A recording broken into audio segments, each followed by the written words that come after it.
Mars is a crazy place in oh so many ways. Let's try to make some sense of it on Spiritfolk Saturdays.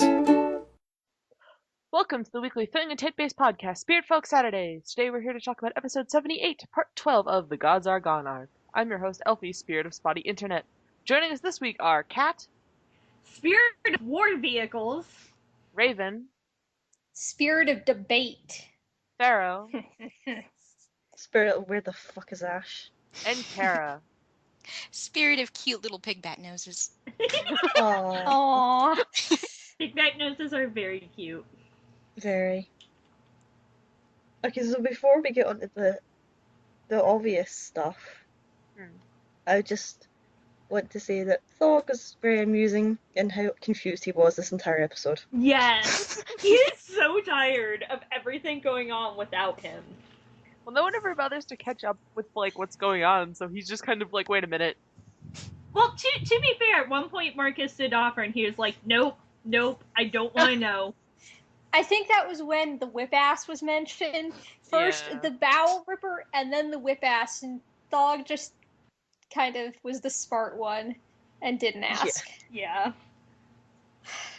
Those aren't phrases you generally want to hear about. No. Although if they might be threatening your employees, I would think you would want to know about it. I think anyone named Bowel Ripper that the Source Lock, the Warrior, and Ashe can't handle, he's probably a little bit out of his handling range too. Yeah. Oh my god, he's falling behind them in level. This upsets me, I just realized. He'll be fine. I mean, Kier's been at level 7 for most of the last while, and they finally leveled up somewhat recently, so... The only two things that Thog is skilled at are with a gun and with negotiating. And fist fights.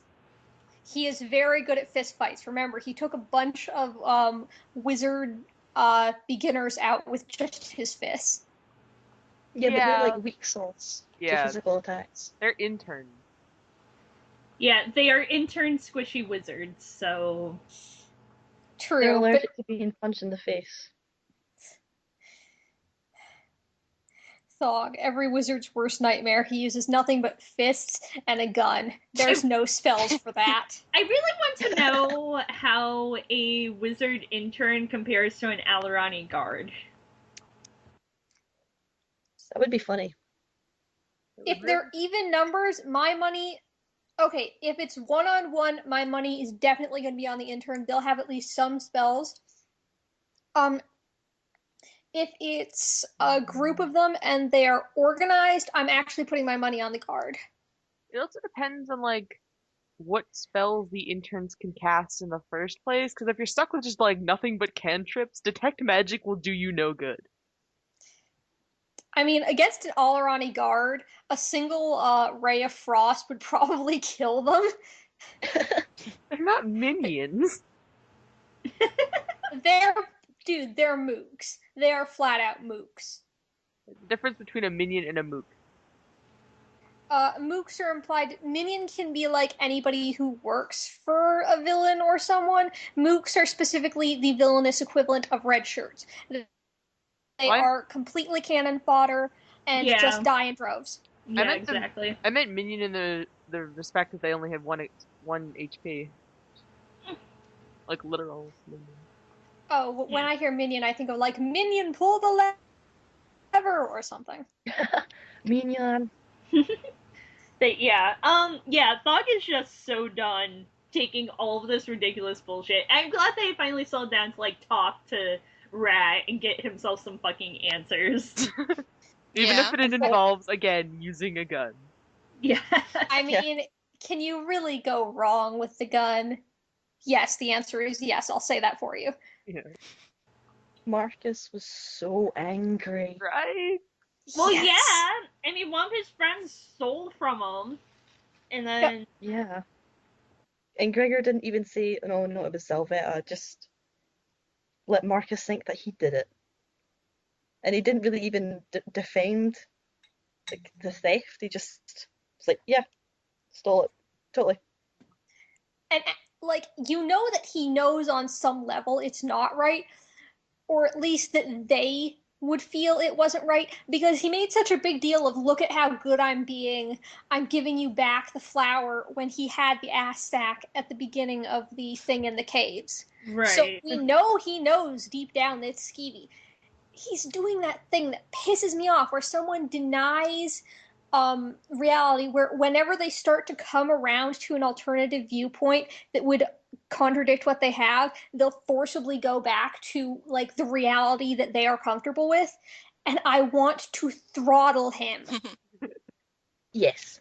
I have issues with that particular problem. Yeah. Not like I have problems with it, but like I've had to deal. Yeah. He's becoming further entrenched in his own viewpoint. Yeah, Marcus just tries doing to his own- call him on it, but It seemed like he was starting to come around for a second, and then he just snapped back to, no, I'm definitely right.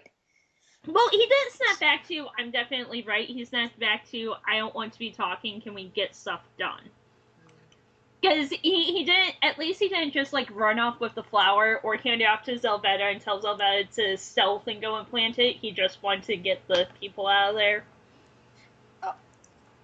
So I was talking with Kara about this earlier. I want to know, do any of you guys feel like in a way he is using physical force to get what he wants? Because he's counting on Gregor. Because Marcus has no chance, if Gregor wants to hold on to that flower, of getting away from him physically, unless he uses spells to disable Gregor, and Gregor, I think, is counting on Marcus not being willing to do that. I don't think so. Or if he is definitely not a conscious thing. And I'm not, like, until he actually does something to like, mark that as a kind of explicit thing going on, I'm not counting it as a thing against Gregor at the moment. Even if Marcus didn't use spells and just was like, as about as strong as Gregor, that would still mean it would come to blows, and I don't think either of them are kind of on board for that. Well, there's like a difference between trying to reach and grab something from someone's hand and throwing an Eldritch Blast at their head. I don't think Gregor's... Okay, whoever said... Oh, I was just going to say, whoever said, I'd like to know what the fights in your house are like when you're trying to get the remote. I don't watch television, so... Yeah, I don't think Gregor's doing it deliberately. I think he might be aware of it subconsciously, like Marcus doesn't stand a chance of like standing up to him physically. But I don't think he's doing it deliberately, not yet anyway. If things get much worse, then maybe he'll start thinking like that, but I don't think he's quite that bad yet. Yeah, I don't think Gregor would have used force, actually. I don't think either of them were prepared to do that, which is why Marcus just walked away. Yeah. So fucking pissed at Gregor for so many things. No, like, even aside from the fact that I am totally with Ashe, those people are idiots. There were no children in that town to save. If the adults can't bother to move, then it's their own fault. It's bloody Darwin. And really, they brought this upon themselves completely, even aside from not being willing to leave. Even if you take all that out of the equation, it's still the fact that he's going against his group and going behind them. And this isn't the first time. This is a trend that pisses me off, because Gregor will go into a situation where they have the chance to talk things out and try and come to an agreement as a group, and he will go for the option that has a permanent effect that's not reversible and that they can't talk about in future, and force it so that it goes his way and there's no way of undoing it. He did it with trying to kill Charoth after they talked him down. He did it with Legan's Eye, and he did it when he picked the flower in the first place. Here's the thing, though. I don't think you can talk with Ashe. I mean, I know she's really big into talking, but ultimately she just kind of wallows and hedges and goes back and forth and never actually makes a decision about anything. Well, no, the issue is that, like, in the cases where we've had the party trying to decide what to do with the thing, it wound up, like, moot because there wasn't enough time to, like, discuss stuff before someone did anything, which would be Legan's Eye and Billions Tear. All cases where Gregor jumped in and did something. Admittedly, both times both the lack of discussion just made it turn to blows. Because, I mean, Ashe kind of did the thing with the hand the first time with Charoth, and then on top of the tower, they actually just had a fist fight. Oh yeah, I forgot about the Charoth thing. Yeah, on top of the tower, though, they were saying, let's take it back and discuss it, and we can decide what's right to do with it. And Gregor was just saying, no, let's not talk. We're not going to discuss this as a group. I say we should destroy it now. I'm going to try and help her destroy it against you. Like, what the fuck? Yeah. Oh, well, I think this is the direction that Gregor's been going in, and that's why this is really interesting, that he's sort of, for the first time, really standing apart from the group. And if I could point this out, I thought this was really interesting, and it's probably not intentional, but he said whenever Marcus, called him on it, and he said, "I need a lawyer," and Marcus said, "You're going to have to be your own legal counsel." Yeah. And then he asked for glasses. Yes, he asked for glasses. Symbolically, that's taking Gregor back to the beginning of his relationship with the group. We started rewatching the series last night, and that's what I was thinking of when they did that whole thing. Yeah, it was very much Marcus doing I'm tired of putting up with this, and you need to be able to, stand on your own. There's too many issues going on for me to just be party mediator. Mm-hmm. I just took it as him being flat out pissed and done with shit and refusing to help Gregor in that case. Gregor put himself in the situation. Gregor has to get himself out of it or not. I think Marcus is also sick of being party mediator, because, I mean, if they're never going to come to an agreement, then it's moot by this point. Either get along or just go away. It's not going to get better. Yeah, it does feel like that. It's Marcus was kind of content to play the go-between between him and Ashe, probably because they were both his friends, and neither of them have really done anything to him. And it's now come to the point where Gregor has effectively stolen from him and gone behind his back. And it's not just between him and Ashe anymore, it's between him and Marcus now too. So Marcus is probably feeling a little bit betrayed at this point. Mm-hmm. And Zelvetta just keeps twisting the knife and trying to convince Gregor to do even more things. I'm sure you noticed that. Quite the evil expression appearing on Zelvetta's face when he's trying to do other stuff. I can appreciate that they're doing a really good job. Jay's doing a really good job with Zelvetta being a poisonous friend, because it's kind of believable the way he does it. It's not just mwahaha evil. It's he does in fact seem to care about Gregor. It's just he's also very self-serving and totally willing to push Gregor apart from other friends and willing to cause havoc for the sake of his own amusement, even if it'll damage Gregor's relationships. I'd say it's less he's trying to cause havoc and more he's just look, I do whatever I want and it works out for me. You should be able to do whatever you want and screw everyone else. It's not necessarily wanting him to break away from his friends. It's wanting Gregor to do what Gregor himself wants to do. Mm-hmm. Which is the opposite of what we need him doing. I think that Zelvetta is toying with Gregor. Yeah. I think he's just messing around and having fun, and I think he likes Gregor, but if it means breaking him apart from his friends just so that things are more entertaining, he's going to do that. Yeah, definitely. That comes across as what Zelvetta is definitely like. Is he really chaotic neutral? He seems kind of on the evil side of chaotic neutral. Well, he doesn't cause harm for the intention of causing harm. He does what he does because he actively causes harm for the intention of causing harm. They flat out said the only reason he goes after Ban is because he won't get in trouble for viciously murdering them, and he will if he does it to humans. He's a gleeful sadist and murderer. He is absolutely in it for the sake of causing harm. He complains when a target doesn't scream. Or rather, doesn't react. When he's stabbing the dummy, it gets him bored. No, he thinks it's nice that the band don't scream, actually. Yeah, I misspoke there, but when the target doesn't... that was it. He said when the target doesn't bleed, it's not interesting. Which is definitely psychotic. Yeah. But yeah, I'm just... with all... Sorry, go ahead.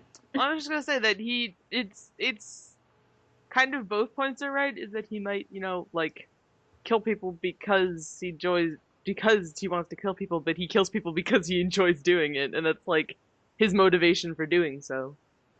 Yeah, but I meant that, like, the fact that he enjoys viciously killing people is kind of inherently evil. That he enjoys it and goes with it. Gregor enjoys killing monsters. No, Gregor has a sense of duty about killing monsters. I don't think he actively enjoys it so much as he feels it's his job or it's a responsibility for him. Yeah, Gregor doesn't take visceral pleasure in, torturing someone until they die, whereas he does seem to have that thing going on. I think causes pain for the sake of causing pain before he ends his victim's life. You know what's more disturbing to me is that I think that Gregor does love violence, and the thing is, he doesn't even see pain. Mm-hmm. I don't even think that's something he bothers with. He just really likes killing things. Mm. Oh God! Like all this talk is just make me think. The recent Netflix series with Daredevil and, like, Matt Murdock's whole thing of, like, am I doing this because I feel like it's right, or am I doing it because I enjoy beating people up? Maybe it's both. Yeah. Who knows? Mm-hmm. Does Gregor like hurting people, or does Gregor like battle, and hurting people and or killing things is just an after effect of battle? I think it might be Gregor likes being in battle and, like, because it feels like he's doing something then, probably. Yeah, because, like, enjoying killing and enjoying battle are, like, different lines there. I think it's just scary when you don't connect the killing to the battle. Well, I mean, you can fight without... Maybe move on to another topic, because we have a ton of stuff to talk about, and we can maybe go on to this later. Or else we're just going to talk about Gregor and Zelvetta and Marcus for like 2 hours. I just want to say, eventually this all is going to wind up in something like Thog setting up a rule that any magical artifacts automatically go to him as CEO of the company to decide what to do with. Translation: you kids can't get along, you don't get the toys at all. Yep. Yeah. Speaking of parent things, the return of Momkus. Yeah. Well, I actually had the note as Marcus's angry / disappointed teen dad. Because yep. Basically was this episode. Oh. Definitely was quite annoyed that he just didn't blow up on the spot, though. Yeah, that's not really in Marcus's character, so it'd still be cool to see. He's too in control. Yeah, like Marcus is he's a source lock, but he's also a bard, which means he's gotta have high charisma. Well, I mean, he's not classed as a bard, but he acts like a bard, especially considering Matt doing all the songs, which means he probably has really high charisma. So Sorcerer and Warlock also use charisma to cast spells. Oh, do they? Yeah, both of them. Well, I mean, it's not spells for Warlocks, it's spell-like effects, but, Yeah. So he would just have really high charisma and, like, be really good at dealing with people and, like, reining in his temper most of the time. I think he probably also has the ability to rein in his temper from his upbringing, which meant he had to learn to bite his tongue. Oh. So I think he learned self-control there. Yeah, that makes sense. Yeah. I mean, if you're in a place where you're not allowed to speak out, you learn to hold it back real damn fast, So... Yeah, definitely. Poor Marcus. But I think in a way this is scarier and also more enjoyable to see, like, the steady anger just building up in him. We've never really seen him this pissed before, if you think about it.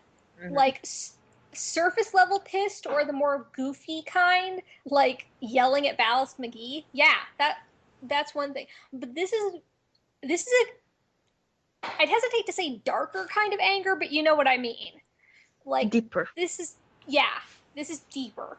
Now we've heard that he has more power than we've seen. That's canon word of God. And I think we're finally getting to see that. Who knows whether he's just willing to use more now, or if it's like an anger-based thing. but he took out 2 band in one attack.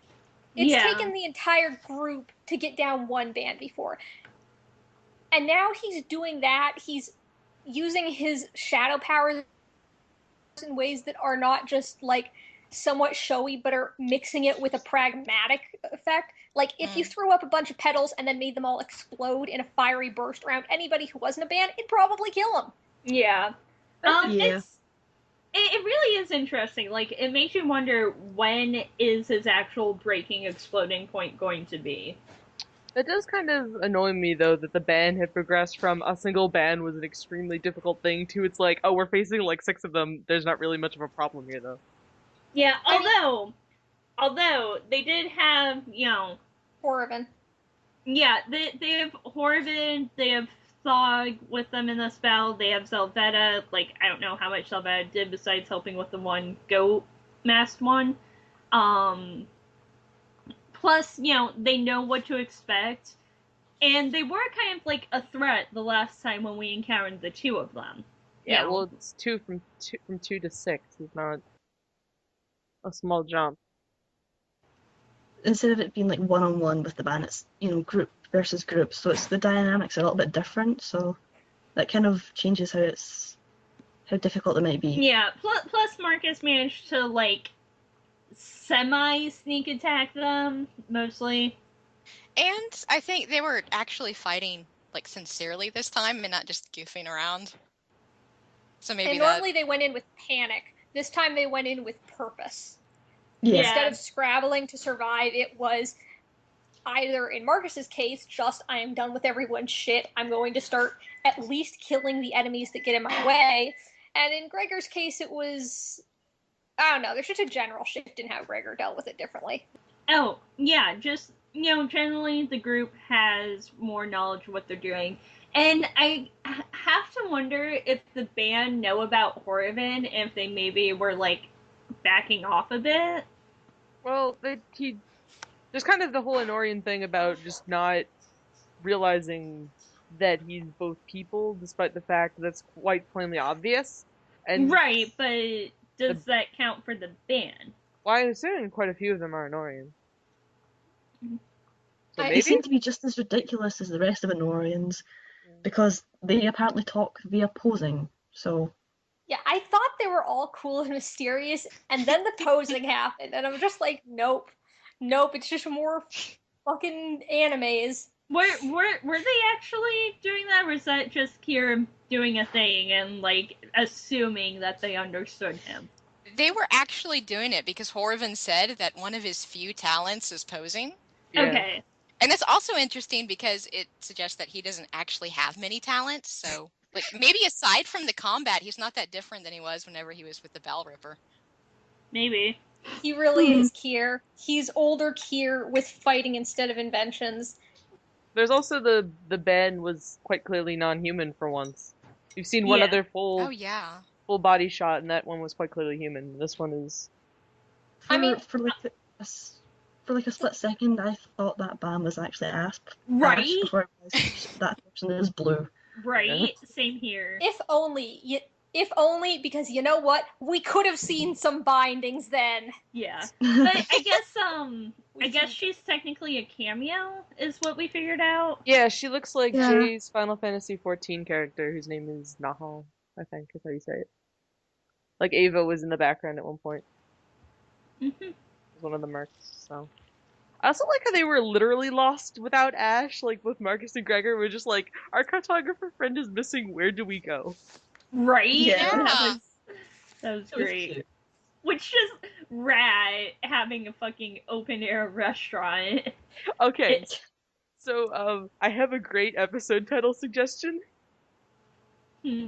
Ratatouille. Oh, no. I made that joke last night and Neffy just groaned. No, oh god. That's the thing I keep forgetting to think about. But I just thought it was quite funny that rat serves people rats. Don't serve the other rats, though, because apparently they start to glow and get really freaky. Like, what even happened there? I assume it knew that it was eating one of its fellow rats the moment it tasted it. I mean, rats are cannibals. Most rodents are. Maybe a rat doesn't want his babies to be cannibals. I think it was more to do with the fact that it looked like it was about to go explode or go on a murder rampage. That might be why it doesn't want to eat other rats, because it goes murderous. Oh yes, about them trying to find places. Quick note: Marcus describing Zalvetta as, let's see, where exactly was the quote? Marcus describing Zalvetta as short, beautiful, blonde kid. Yep. Right. Yes. Again, Marcus has an appreciation. Yeah, canon queer as fuck Marcus. I will take everything we can get with that. Yeah. And there was no Ashe again, which everyone is disappointed about. Ash, come back. Baby, come back. Oh god damn it, if you got that song stuck in my head, I swear to God. I do it every time Ashe is mentioned recently. I just sort of, in my head, I go, baby, come back. I just, at this point, I want, like, a fucking 40-minute long special or something with just Boss sitting there monologuing as Ashe, and just, I don't know. I want my baby back. I was expecting Ashe to show up again, actually, because they mentioned that the band took over the town, and the town is, like, kind of near the flower. So assuming they came from the flower, from where the flower was, to the town, they probably would have run into her. No, the flower was past the town. Yeah, that's what I'm saying. Oh, yeah. Oh. Ashes went to the flower. So if the band were coming from the flower to the town. The band. Yeah. Then they would have run into her because.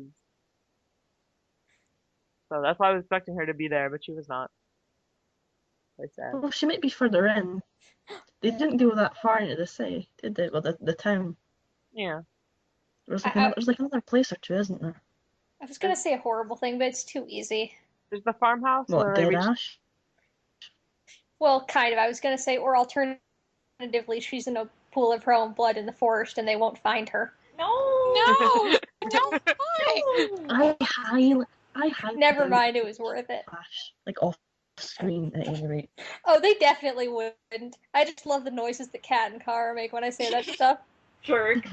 You're evil. You love it. I just want at the very least another post-credit scene. Like, come on, guys. Give us something. Yeah, like give us an idea of what she's up to, even if it's just like 10 seconds. I mean, maybe at this point it's spoilers because she's gotten caught up in something and they want it to be a surprise when she shows up again. Yeah. Yeah, maybe the case. Now are we going to have a time skip? But what's going to happen? Like, are we going to have another time? What's going to happen There's after no all of way this? they're going to time skip here. Like, there's no way they will possibly time skip when Ashe is fucking missing and they're in the middle of this big group conflict.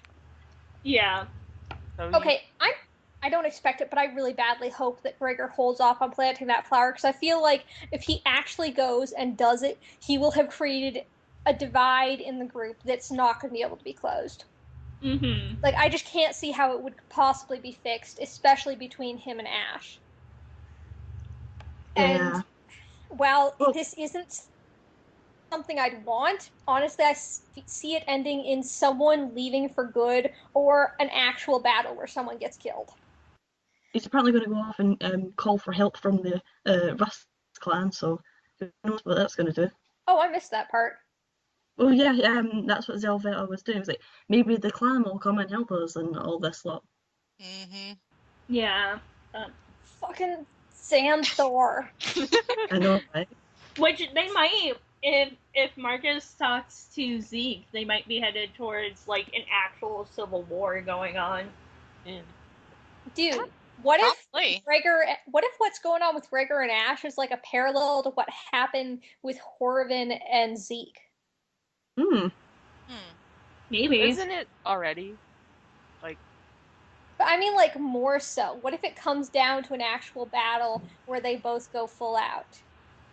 that kind of happened already. Yeah, but they don't have a mentor to have, like, killed in front of them. Yeah. Unless it's Marcus, but I don't think that's going to happen. They better not. I think that, like, I think the entire, like, fandom would pitch a fit if Marcus died. I I don't think they'd pitch a fit. I think they'd start a riot. Like, Yeah. tell them to do that online. It'd be Coulson we'd pull all over fucking again. Coulson. Yeah. Just Like what Marcus are you talking lives. about? Oh, that's right. That's what one dream I had where Marcus died because he was allergic to lilacs. Oh my god, what? I mentioned it on the podcast from before, I think, right? I had a dream that Marcus Yeah, died you because did. he's allergic to lilacs and he ate a bunch Oh of my lilacs. And he died, and I was disappointed because it was ruining Secret Project. I thought it was kind of interesting how Kira specifically brought up Ashe to Marcus. It's so cute! Yeah, that was Pause. my little heart went like, ah! Yeah. Did you guys notice Rat's phrasing on the magic map he gave him? Said, it'll show you what you truly desire. Yeah, I want to Yeah. see them use that freaking map. Come on. I want to know what it pointed to. Who else is hoping they pull a Pirates of the Caribbean thing just for humor? Like, even if it's not romantic specifically, in the whole, it keeps pointing to this one person and he tries to, like, move around them, but it keeps pointing back to them. Yes. I love that. But yeah, just what was Kira's phrasing? What you care about really bad is Ashe. And Yeah. just like, yes. Science bro betrayal. Yeah, but Marcus kind of started all of it when he said that. I thought that was quite interesting. I think it's interesting that this is one of the first times that Kira's been able to make like a big moral decision like this because he's been living on his own for so long. Yeah. Yeah. Well, I don't necessarily agree with it, but And I'm really interested in that he was siding against Marcus. Yeah. I think it was an interesting moral decision because it was based on his lack of morals. Like, he said, I don't really care what happens to the flower, but that's not really the point of this conflict anymore. Which, I mean, at least from his point of view. Like, Yeah. from Ashe and Marcus, it's about the flower. From them, it's about the people. Yeah. I don't like Kier's choice, but I'm with you guys. I am so happy that he is making independent choices. Even if I dislike those choices, it's growth for him. Poor Kier needs it. I think it's also important that he's making a decision, like siding away from Marcus, because the way people grow up, especially like when they're young and they don't have a lot of experience, is that they kind of, I guess, pull away from authority figures and people they trust and, I guess just rebel in general. And not rebel, but he's being someone independent of Marcus, who's been his bro through all this. Poor Marcus, though. He's not. Kier's leaving him. Gregor's being a dick. Ashe is gone. But he's not a friend. All he's got at this point is Thog and a book telling him exactly what he probably doesn't want to hear. Yeah. Right. And somewhere out there, Inian is apparently preparing blood sacrifices because we can't have an easy time of this, can we? Nope. Also, Zelvetta stole his wallet, which I thought was hilarious. Just the casualness of it. It was, at the same time, let's be honest, who here really wishes that punch had connected? Me. Very much me. Okay. Although, like, Zelvetta's one-liner was kind of worth it, though. Yeah. I hate him, but it was. Yeah. I really love Kier was constantly shooting that at him. Like, he was this terrifying assassin who just, like, couldn't be touched by any of them, and then as soon as he gets to the Rust Clan training area, all of a sudden Kirlos has him running around like a cat. Yep. Fleeing. Scampering behind the furniture. Fear the bloody assassin as he hides behind your recliner. Yep. Oh god, now I want a picture of him with cat ears just like peeking out from behind one of the chairs and hissing at Kirlos. Oh no. I will probably draw that. Because I was already thinking about it when you were talking. I'm like, oh god, I might have to do this now. Yeah. So, and I do want to mention while I'm thinking of it, We had a one joke callback to two different jokes, which I appreciated, with the snake hairbrush. Snake bread and Kier having hairbrushes that do things. They're combining their jokes, they're evolving. Oh no. It's like Digimon, you fuse evolve them, and then they just kind of get out of control. Yes. In this case, covering a whole restaurant in snakes. How did he fit that many snakes into a hairbrush? Kier, we need to talk about you abusing the laws of physics. They might be like a really big hairbrush. It might also be that all the snakes called over other snakes. So like, you know, like, hey guys, there's a snake party! Snake party! No, this is how it happened. Kier is obviously a parcel mouth. Clearly. Hi. Oh god. And now I'm just thinking about the Hogwarts thing again, but I'm imagining here, like, the secret heir of Slytherin, even though he's sorted into Hufflepuff House, and he's a huge fucking dork. No, like, it makes a bunch of sense, because both his parents are dead, and he's the only one who lived through really bizarre circumstances. So you know how Ban communicate by striking poses? Mm-hmm. Yes. The minute that came up, I just pictured, like, a bunch of Ban, for some reason, at like one of those fashion shows, and becoming really insulted when the models struck a pose at the end of the runway. Bitch, what'd you say about my mother? Yeah, something like that.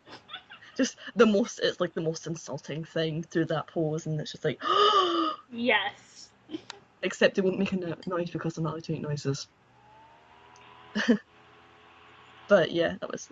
I figured that was kind of funny.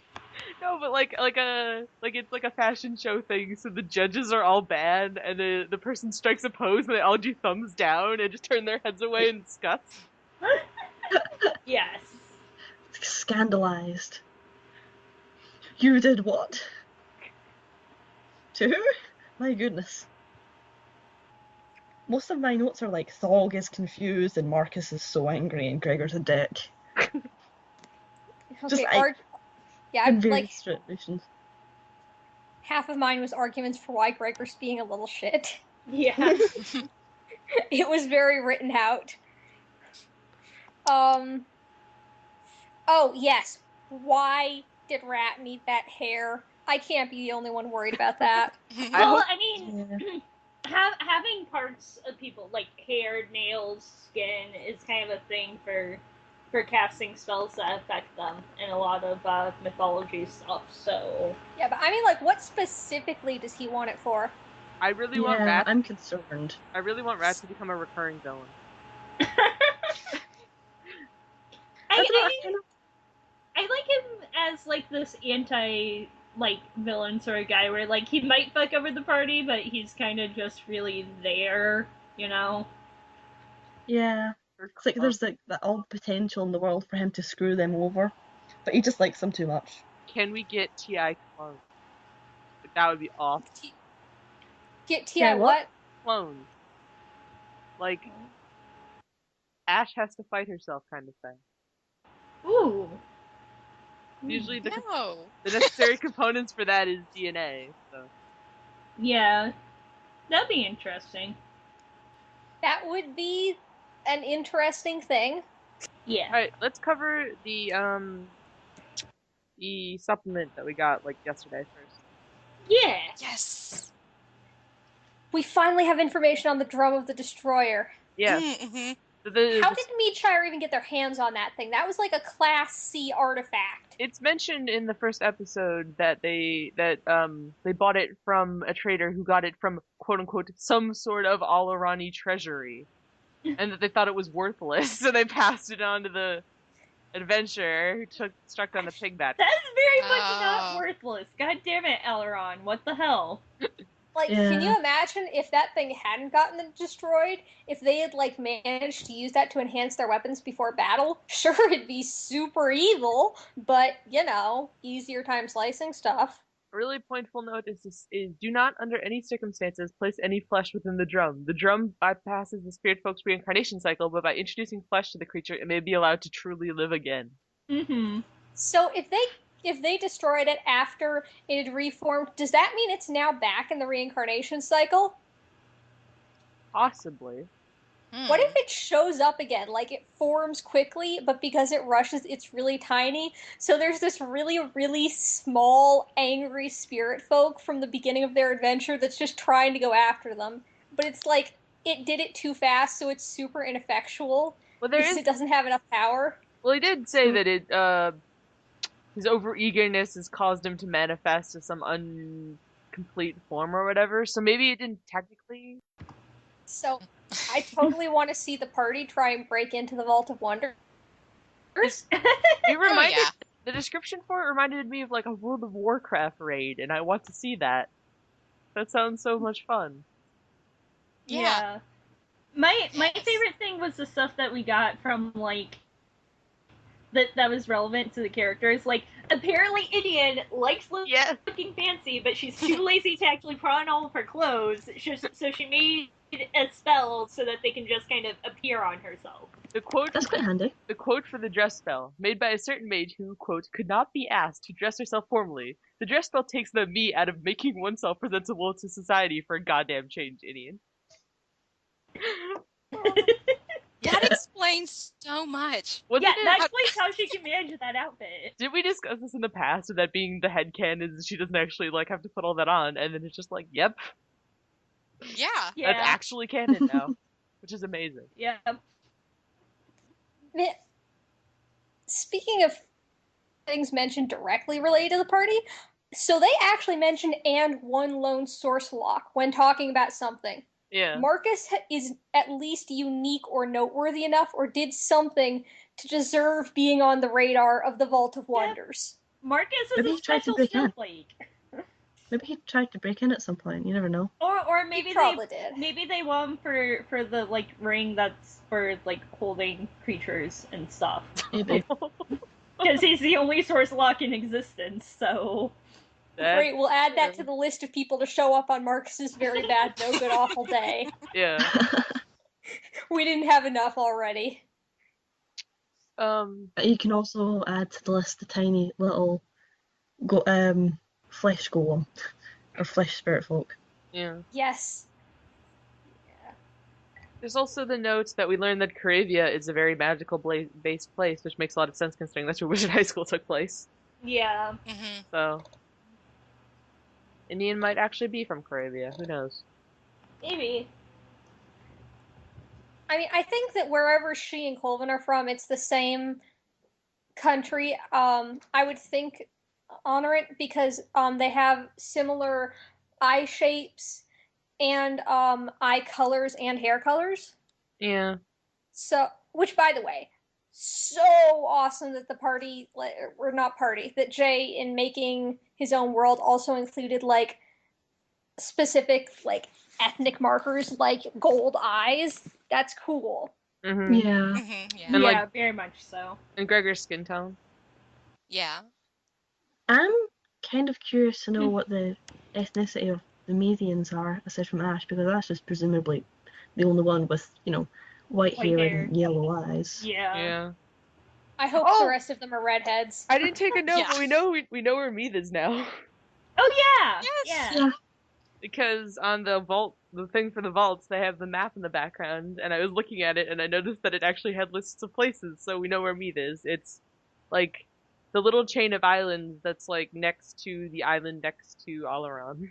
Like, B3, B4.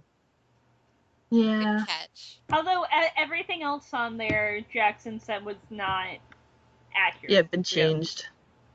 The land it was next to was once No Man's Land, and the one in the top corner was once Frontier, but those are apparently no longer the case. So. But we know where Meath is. Yeah. Yeah, I find it kind of funny they used an outdated map. Yeah. And we also now know, to transition, stuff about the world government. Yeah. Yeah. So, we still have more stuff to talk about for the. I have more stuff to talk about for the supplement. Yeah, just a bit. Mm-hmm. Oh, right. Supplement. I forgot we were doing the supplement. I just remembered the games. We have got a journal entry from Marcus when he's like 15. He's so angsty. Yeah. But he also sounds honestly kind of worried in those first crossed out lines. I want to hug him. Yeah, He sounds... the second line is, I don't know if I could ever go back, and it terrifies me. Yeah, and like he definitely deserves to be all like gloomy and angsty and stuff, but it's just like, oh my god, you are such a teenager. I want to know what he did. I don't think it was as simple as just, up and leaving. Mm-hmm. No. Yeah, he said he claims that he single-handedly took down the kingdom of Bouncy House or Bouncy House. There's also, what was the other thing? Is that he makes the note of like of how younger Marcus is like this ball of angst and father issues. Yes. Mm-hmm. Which reminds me of Loki, honestly, from like Thor and that. Yeah. Yeah, except Loki's a loser. Marcus doesn't need the stupid crown to have horns. Yeah. If I could go back to the first 3 lines, is that okay? Sure. Yeah. With the journal. I was wondering if this was actually an insight into Marcus's thought process. Because if you look at it and we assume that this was all like written at once, the first line, he's talking like, it's dark, it's rainy, I'm wet, I'm sore. And it's sort of got this miserable self-pitying tone. Mm-hmm. And then the second line, he's talking about fear. And then the third line, he's like, oh, it's a beautiful day, everything's great, I'm so happy. Yeah, he's like he's trying to deal with it and like make himself feel better. And I wonder if that ties into like his, how much he loves to lie, because he never seems like to really have an evil intent when he lies. He kind of just wants to make everything fun and colorful. You could say he has a thrilling intent. Oh. Oh my god. Elfy. Title cards are the best puns. I love you. It was the best way to insert that joke, and I'm so sorry, but it was fantastic. I don't regret any of it. Are you sorry, Elfy? Are you? Probably not. That was perfect. Yeah, that is an interesting idea if that's like his thought process. It's the truth immediately followed by a lie to try and make himself feel better. Yeah. If he's that much about denial on a certain level, do you think that's maybe part of why he connects with Kier? Because Kier kind of willfully rejects certain memories and facts and does his best to just like pretend everything's okay. Well, yeah, especially if you view it as like a survival tactic thing. Yeah, I mean, he was trapped on island. Well, first, he was a semi-normal kid. Then he saw an entire nation slaughtered before his eyes while creatures were coming and trying to kill him. And just some mysterious protector was the thing that stood between him and death. Then that protector vanished as soon as the fight was over. He was left stranded. Like, stop and think about it. We've thought about him seeing the massacre, but consider we didn't see bodies lying around when the group came there, not even skeletons. The Spiritfolk didn't seem like they cared enough to bury the dead. Do you think that Kier single-handedly spent God knows how long burying every single slaughtered human? Oh my god, Raven. Baby! Enjoy your fridge horror, dear. Enjoy it.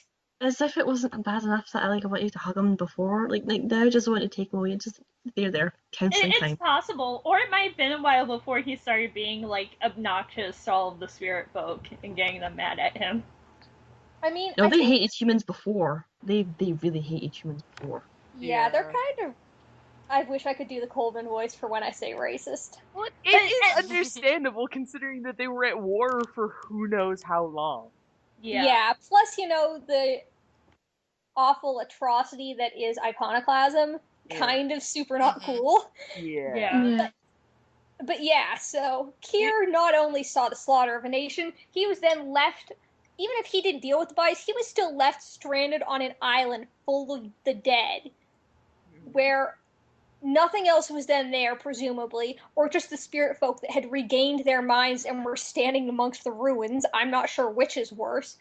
And then he spent years surrounded by the very creatures who had slaughtered everyone he ever knew, trying to force himself to be friends with them because otherwise he was completely alone. And I would presume willfully, disbelieving the fact that they all hated him because otherwise it would be impossible to go on till tomorrow. His life is shit. Poor Tyr. The levels, like, with Gregor, the way he will deny reality or stick to certain thought processes is more problematic. Here, it is understandable and was clearly very necessary for his survival. Well, with Gregor, it's understandable as well. It's just, it's not a survival thing. It's straight up an upbringing thing. That does bring up a kind of what you guys are talking about with Marcus, maybe his train of thought, is that, maybe that was kind of how he dealt with it for a while, is just trying to make things sound as good as possible. So that's just kind of become his default, is that, well, it might not be the case, he just kind of twists it around to make it sound as good as possible, regardless if it just means himself or the situation at hand or what have you. Smile, mind, say you're okay, and eventually it'll become the truth. Yeah. Yep. Fake it till you make it, sort of deal. Mm-hmm. Yep. Or at least you hope it'll become the truth, and it doesn't always happen. Man, we're just pressing bunch of assholes today. We? Excuse you, Raven. I made two so I'm at the puns. head of the pack. I don't know what you're talking about. I'm at the head of the pack, I'll admit. Let's see what else is there. The Fox King. The Fox King is mentioned with their role in Alrani history, and is also apparently referred to with she/her pronouns. Yeah, I don't know. That whole section is like confusingly worded, so I don't know if they mean she as in referring to Alaran as if it was a person, like people do, or she as in the Fox King. I think it means the Fox King, because later it makes reference to the fact that the Fox King created the Vault of Wonders. Yeah, I think it's the Fox King. Yeah. I think, either a different incarnation or... It might just be that Fox King is a title and that it doesn't really acknowledge gender. Yeah. But it's just interesting, Mm-hmm. I mean, maybe, like, the Fox King will go through...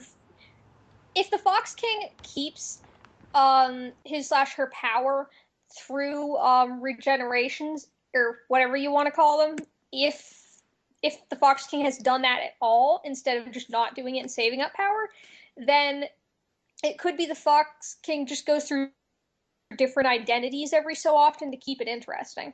The Fox King would have also had to have been powerful because she had one of the 9 shrines, and the other shrine was to Charoth, and we all know how one of the other shrines was to Charoth, and we all know exactly how powerful Charoth was. Also, and we saw, like, a shadow of her, just a tiny shred of her consciousness remaining in her old house, was still enough to create a copy of an enemy that was able to do the speaking thing, and was really fucking hard to defeat. Mm-hmm. If one shard, like a shadow of that being, can think independently, can use high-level powers like recreating enemies and, seeing across the world or something, just imagine how powerful the real thing is. I'd say the Fox King, like, dwarfs Charoth by at least 20 times his power. Fox King is, like, way the fuck out there, man. Charoth is also like a child still, really. Well, in terms of mentality and power, probably. So Charoth gets older, Charoth's going to be quite strong as well. Well, the thing is, too, like, we don't know what the Fox King might represent or hold, like, dominion over exactly, so they might not have as much competition, so, like, wider range of area, as opposed to Charoth, who's a death god, where every area would have its own death god, you know? And also in an area where there's, like, nobody dying there anymore, because it's all spirit folk. So there's 2 questions I have pertaining to the Fox King, pertaining to this rather, is just, where is the Fox King now? Because we know that they left at some point from Grius, and that they were in Alaran at some point. And then also, what are the other 7 shrines of the 9 shrines? I have a funny feeling we'll find that out as it goes along. I think eventually. One of them's probably one I would bet is to Killil. Oh yeah. Well, then why wouldn't Killil, like, live there? Yeah. My headcanon is that she's got a giant lantern somewhere on the island that's like a different incarnation of her. Oh, yeah. Yeah, because some of them had multiple ones. Mm-hmm. her version of the bell. That makes sense. Yeah, I think you mentioned this before, Kara.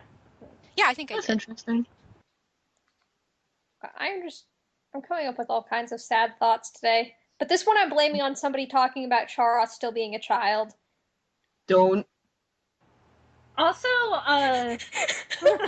just skipping over Raven in there. Also, how big is the Fox King? Because, she stabs a spike made from her bones with 5 rings on it into the sands, and sure, it says that, the bone blossomed and, dug deeper on its own, but how big is she that she did that, you know? I'd think if she's a shapeshifter, then as big as she wants to be. Remember how big Charoth was, and that was like a bottom feeder for them, so you can imagine that they can be absolutely massive. Well, it's kind of a literal bottom feeder, not like a... I know, but still, if you take it a little bit, theoretically. Yeah. Not making it easier for me to hold back that sad thing. Yeah, just the vault is a very interesting thing, and I do like that the guys kept away from exact numbers, so it's easier to adjust for different systems. Mm-hmm. There's also a reference of the alllll god of the moon, possession, and repossession. Tax Oh. That makes me think of if Alluran had an equivalent of Starbucks, would it just be called Moonbucks or something? Maybe. Oh god. But No. It'd be called Sorry, go ahead. It'd be called goat bucks. A portion of every sale has to be sacrificed to the tax goat. That is a good question. What happens on tax day at the vault? Does the tax goat disappear to what's his face that owns it, or how does that Maybe work? Maybe that's where everything it repossesses goes. That's actually an interesting idea. Oh man. Doesn't the tax goat versus fox, or tax goat versus fox king? Doesn't the tax goat dwell on a different? Doesn't the tax goat dwell on a different plane though? Yeah. It doesn't mean it can't, transport things. And what's his face? I keep forgetting the guy's name that owns the vault. He exists in extra dimensional space, so Scalburn. Yeah, Scalburn. I think he lives at the edge of the universe. In a pocket. Which, future Marcus referenced. Inside the bone of a Spiritfolk, which is what the vault is made of. So. Yeah. There's some very interesting notes about him. Just he was the head godslayer of the Grecian raids, and was apparently part of a trio, or at least the legend goes, a fighter and a Spiritfolk of all things, despite the fact that his magic is thus tailored against Spiritfolk. And that said Spiritfolk is now awarded Employee of the Month every month. As an apology. Oh my god. There's a story there. Yeah, there's definitely a story there, and I hope we get to hear more of it. Mm-hmm. Yeah. I hope we do, but I won't count on it. And do you know why? Because they'll be presented with a perfect yes. Yes, Thero. They'll be presented with the opportunity, and they'll never ask. Yeah, basically. But that's why we have the supplement. We rewatched part of... Jay will sit there fuming. We rewatched part of the Golem arc yesterday, and we just came to the conclusion that this is a point in time where they still ask questions, but every other answer was just maybe or no, or just they didn't get an answer out of it, and it's just that's why they stopped. So you're saying Jay fucked himself over? Yeah. On that one. Oh. I'm guessing it was one of those situations where it was 4 yeses and 4 maybes and ask some random NPC. Exactly. So I kind of wish we could get a stupid timeline of Grius, because there's so many different references to different people while going through the Shrouded Isles, but there's just no actually know a ton about what happened there because they've apparently been fighting Spiritfolk for like a freaking long time. I don't know, man. Yeah, I really need like a timeline for like everything, for like everywhere the party's been, honestly. And everything we know thus far. Yeah. We want a history book of the Three Isles. Especially since like a lot of it seems to have happened in a very short time frame. Like, yeah.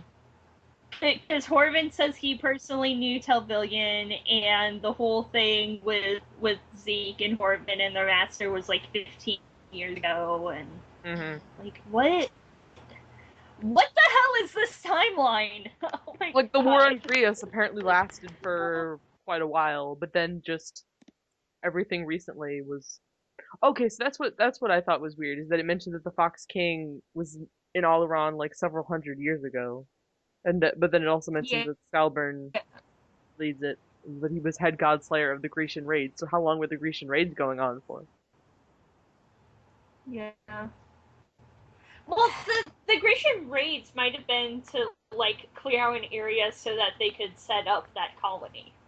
Yeah. Even if the active raids ended, I doubt the passive attacks did. I want to make note that Dallas McGee's books are in there. Yeah. Yes. That's one of the S rank artifacts is the complete works of Dallas McGee. And Marcus has like this whole long disclaimer on the start of his journal for people not to read it. Yeah. Well, he clearly wants them to read it. Right? He expects them to read it. The gentleman doth protest too much. He put a freaking pacing spell on the book so you can't read too much at a time. Yeah. Fucking dork. I wonder if he does that with all of his books. Probably. Well, man, no wonder Island's not that interested. She's a fast reader. I thought it was neat that he called his father Papa Ramhorns. Yes, it's so cute. His father has big horns. Yeah. Apparently so. So we kind of know what he looks like now. I wonder if Marcus ever like thought that was going to be a puberty thing. Was like, and my horns will be big and curly like Dad's. And oh my God, that's too cute. That's exactly. Too cute to handle. It's like that's the one aspect that puberty was not kind to him on. He never got the awesome horns. Are we sure about that? He like does that thing where he constantly breaks them off, so we never know. Yeah. And yet, like, there was that one. I did that art of him with large horns, and it appeared in the fan art fridge. Yeah. And he said it was similar to what he would look like if he'd stopped snapping off, but I think he said they were like thicker and had more of a curl to them, so they would have been more like ram's horns. I guess. Okay. But he just keeps breaking them off for one reason after another. Yeah. And I think it maybe is because it's not just like for the fun of it. It might be because he doesn't want to be his dad. Yeah. Oh. And in the making everyone sad race, Thero pulls ahead. Yeah. Oh, Marcus, baby. Oh. Oh, I just thought of a great pun, but it's not about Marcus, but it was a long train of thought that led me to that, is that, Gregor the cow could be, you could say he's a bit bullheaded. Elfy, stop. No, never stop. You need to stop. Ever. I do not. Anyways, but yeah, that's all I have for the supplement. Yes, there was the stream of which everyone played Spell, and it was cute, and all of the characters have annoying names that I can barely remember. Shrill, Bashan, and Krista. And everyone forgets Franzabald, who is Krista's sword. Franzabald, yes. Shriel sword. Yes, that. Yes. I'm sorry. Who she talks to. Yes. Yes. Krista has her books, and Shriel has her sword. I love Krista. She's so grumpy and clumsy. Yeah. And Sean has her accent. Yes. Like I instantly fell in love with all of these characters. Mm-hmm. Yeah.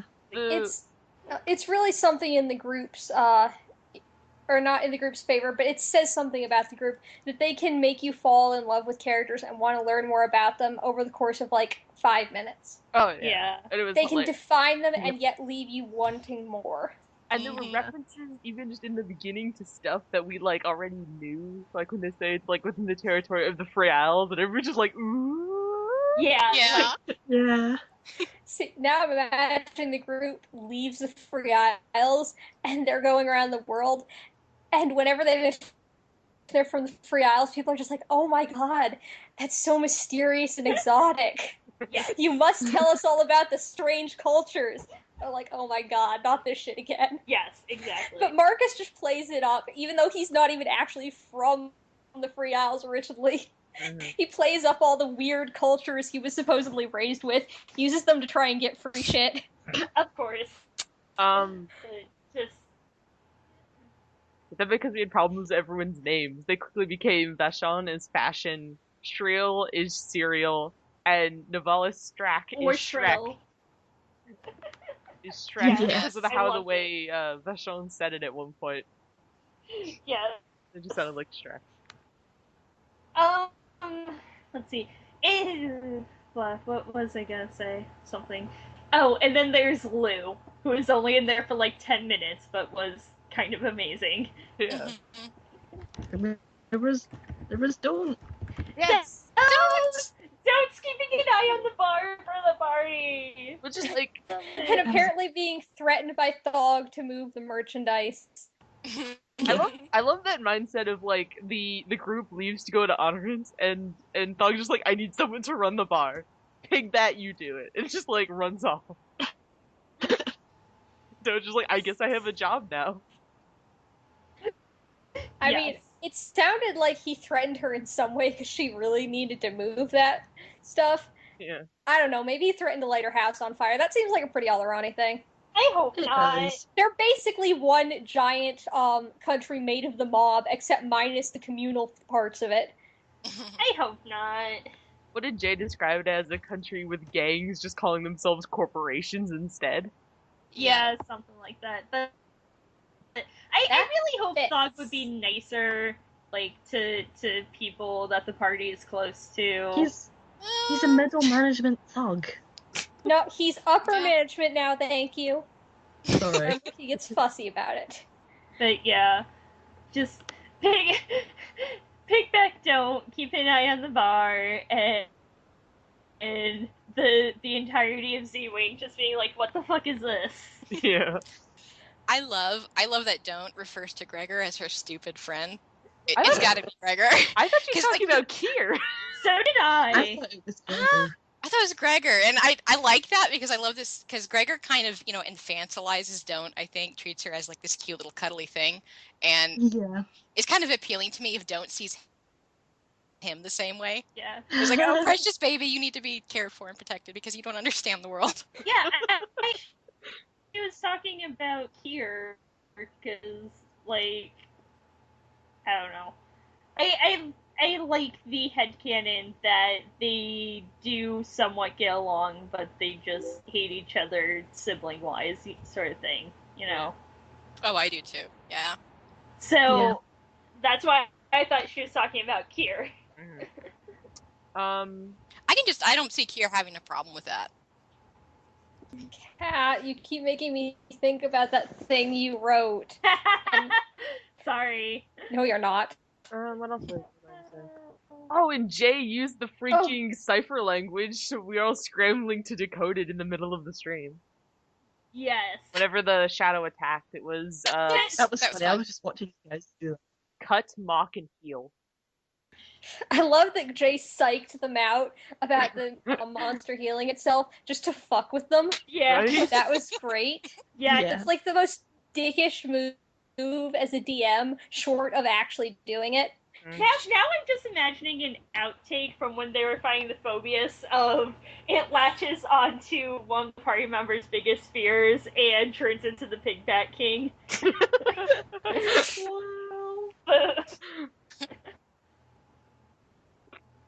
But yeah, just this whole live stream was ridiculous. though. It was so great. I can't remember laughing that much at anything in a long while. Just all of the bizarre Murder spells. wood. I know. It's perfect. I want this Peter thing. Trots. I think Peter Trots might be one of my favorites. Peter Trots needs to join the Imp Rebellion amongst the miniature humanoid summons who want to go up against their masters. Yes. He needs to become a general in Rebellion Imp's army. Yeah. One of my favorite things, though, was probably us pointing out in the live stream chat, like, different uses for the spells, and then the group just kind of rolling with that. Yeah. Like, sweet air can probably be used to make the air smell nice instead of just for, like, jumping stuff. I'm almost positive that's not going to be how the rules actually work once it's released, but I think it's a better homebrew in terms of abusing the shit out of it. Yeah. Well, the spells have to level up, like, from what the guy was saying. So they were playing without, like, the spell leveling up. They were just, like, going all out to show, like, the extent of the system, I guess. But I think that this exact spell effect might depend on, like, the GM, I guess. But I think there is going to be, like, a leeway between it, like, between the different definitions. Yeah, like, and sure, like, it might be a thing of, if you want to use a spell, like, for each level or something that the spell has, it gets one interpretation. Like, that seems like it might be a logical thing that they might do, because, yeah, using a starter spell to fuck around with how time works, no. Yeah. I mean, technically it was a one-round haste. Technically, but... My favorite point was More still importantly, it was awesome. My favorite point was just summoning an axe, and then immediately after that, summoning a better axe. Mr. Yeah. Better Axe! Yes. Okay. Like, Better Axe. Didn't think it could get much better. Then it was Mr. Better Axe. It's got a title. Yes. We also learned that the world capital has a name that I forget the name of right now, but that's where Ewing and all that was located. Yeah. And that the Free Isles is apparently north of there. Yes. That gives us, like, at least a slight better view of how the planet works. So I guess it must be south of the equator, since the Free Isles seem pretty temperate. Well, Vashon is also from the north, further north, but also further north from the Free Isles. Oh, and the Zeth is apparently a spirit folk? Yes. Yes. Like, that is confirmed. Yeah. But Wiki Whale. They're calling it fucking Wiki Whale. I couldn't believe that. I mean, I appreciate that they flat out said it was because management wanted to piss off the people who had to use that term. Like, they're all infantile little brats, every last one of them from the top to the bottom. Yes. Mm-hmm. So they're just Allaron, but they pretend to be more grown up. Basically. Essentially. I mean, they even kidnap people. It is basically Allaron. It is a childish Allaron. It's Allaron. It's Allaron's cousin who is technically more successful and likes to pretend they're more mature at the family reunions, but really is no better off. They just look better off. Yeah, sounds about right. Yes, like there's spider skunks. Oh You yeah. got the spider skunks. Eventually, they finally showed up. Right? I hope that the party comes across that mouth. The mouth in the sewer net. Dude, no, Ashe and that mouth need to get into a shouting contest. Oh my god, no! I don't think Ashe would get into a shouting contest with a, as far as we know, non-sentient mouth. No. I also like how the Fox King had, like, a manor and a villa and a court and a place where he entertained people. Fox King is very old, very powerful, and very loaded. Very, very loaded. Fox King basically just only does anything because it's amusing. Oh, which makes sense. Like, the whole thing about doing all that stuff with the party, it made complete sense, because instead of it just being nonsensical blocks to make the players face, they were actually going and dealing with a being that was so powerful they probably only ever do anything for the sake of amusement at this point. Yes. Mm-hmm. Yeah. Oh, and the Fox King has a thing against don't. Yeah. Or I don't. If he has a thing against Don't, and Don't is still alive, that makes you wonder. Well, he called her a precocious pig bat, so, like, presumably she's just, like, banned from any of his parties. From that one time she got too drunk and passed out on the drinks table. That's what I was going to say. That's a beautiful image and you know it. Crack theory that the Fox King is Zelvetta. Crack theory. No. Because then Horvin would be very, very dead. And why would he be killing Ban? I don't know, that's why it's a crack theory. Crack theory is not supposed to make sense. Oh, the thing I was gonna say. I want to see Gregor come in while God, I blanked on the name already. Krista? Krista. Well, I want to see Gregor come in while Krista is trying to eat Don't, because I want to see two Jackson characters fighting. Yes, oh my god, I want that.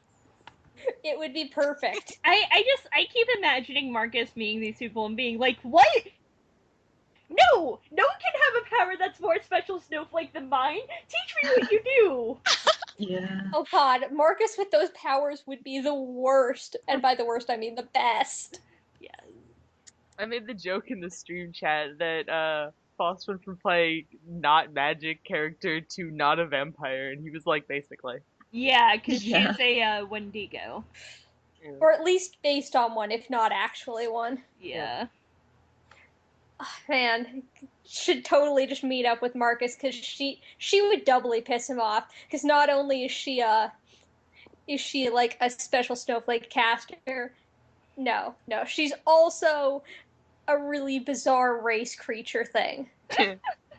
I was when I was on the plane the other day, I made notes on the different characters, like things to notice about them, and I wrote that Vashon is either confused or is confusing. As far as... That's just how she reacts to situations. Either she's confused as to what's going on, or she says something that just confuses everyone else. Oh, yeah. I like that her apparent solution to everything is to be nice. She's like, she wanted to be nice to the tree monster. Yeah. And then she was like, the chair was treating us nicely. Why did you have to attack it? Oh, right. It split in two. That was great. Yes. Split in two. Snap in two, I think. Yeah. Oh, right. Yeah. Snap. IN space TO. I like, even though Jay said that's not actually what happens, I liked Matt's explanation of, so did you basically just no-clip onto that chair? Yes. Just what? No clipping. It's like it's the gaming programming thing, and it means you don't clip into objects, so you can go through them. Yeah. Ah, okay. Yeah. Let's see. I just want to note that, like, I absolutely loved the spell stream, and I want to see more of these characters. Oh yeah, I think everyone loves Z-Wing. Oh, Cure apparently has the same effects as holy water. Yes. Which brings up so many questions, which we will probably never have answered. Yeah. I almost think he's like stealing holy water from like one of the Spiritfolk or something. Like they bless it for whatever reason. He's going back to the one well. Oh god, that well had disgusting water. No. Explains a few things about Kier, admittedly. If that's the water he is using. Oh, man. But wouldn't that make Marcus really sick? Unless that theory about him being half Aasimar is right. Well, he might just chalk up any resultant burning to the alcohol. Yeah. That would make sense. I mean, it still probably hurts less than the whiskey. Alright, so what do we think is going to happen next episode? There's still going to be no Ashe. Marcus and Gregor will continue to argue. I was gonna say, I want conflict or I want Ashe, and in the next episode, if neither of those, I will be disappointed. God damn it. Yes, I'm with you. Yeah. Internet high five. I want someone. Yeah. I want someone to punch Gregor. I also would like Ashe to come back, but I somehow doubt that's going to happen next episode. Baby, just come back to us. Baby, come back. It's also, please. we're getting really late into the arc, so it might be that we start another arc soon, although they said that this one might go on for a while, so it's kind of like a, you know? Yeah. Yeah, this one's going to go for a while. Because technically the gods are still here. I have no idea. I'm afraid that the rest clan is going to show up and it's going to be like this huge battle. Yeah. Oh yeah. I keep forgetting that Zelveta told Gregor to go and get the clan. Yeah. Zelveta, you dick. Just the worst. He's the best. Yeah. The best at being the worst. Yeah. Okay, I'll agree with you there. I was disappointed that when he did the ninja thing, he didn't change into his robes, because he looked like such a badass when he's wearing them. Yeah. He's clearly not magic. He can't do the Enian spell. I know, but it's just like, I don't know, do like super quick change stuff. I don't know. I mean, he's in the land of anime, which means once he's revealed that underneath his mysterious robes, he's totally adorable, he's then obligated to keep the robes off so everyone can see the adorable now that there's no longer a shock factor to be had from having them on then off. Mm-hmm. Clearly, these are the laws that all of Honorant has. In the land of anime, though, he could have a transformation sequence. Yes, but remember, this is also Honorant. If they can't see his face, they might forget who he is. Just imagine him showing up, like, oh wait, shit, Kirlos actually knew who he was even when he was in different clothes. Yeah. You might have just... Kirlos might see through the clever disguise of the mysterious masked man. I'm gonna bet that Gregor is, despite what I really wish, is gonna end up planting the flower. And whether Ashe comes back this episode or a later one, it's going to cause a lot of shit. Yeah. Also that Marcus is going to kind of simmer and lessen in how much he's radiating the anger, but that it's going to become more deeply entrenched. Mm-hmm. What is he going to do? Because surely he's not just going to stand by while his friends fight. I mean, eventually he's going to have to pick a side, right? Eventually, yeah. If you'd like to listen to more episodes of the podcast, you can find us at spiritfolksaturdays.tumblr.com. If you want to join the TI Skype chat, feel free to shoot us an ask with your Skype name. We'd be happy to have you. Thanks for listening. We'll see everybody next week. Bye. Bye. Bye. Bye. All right, there you go. Oh, we didn't do a U corner this time.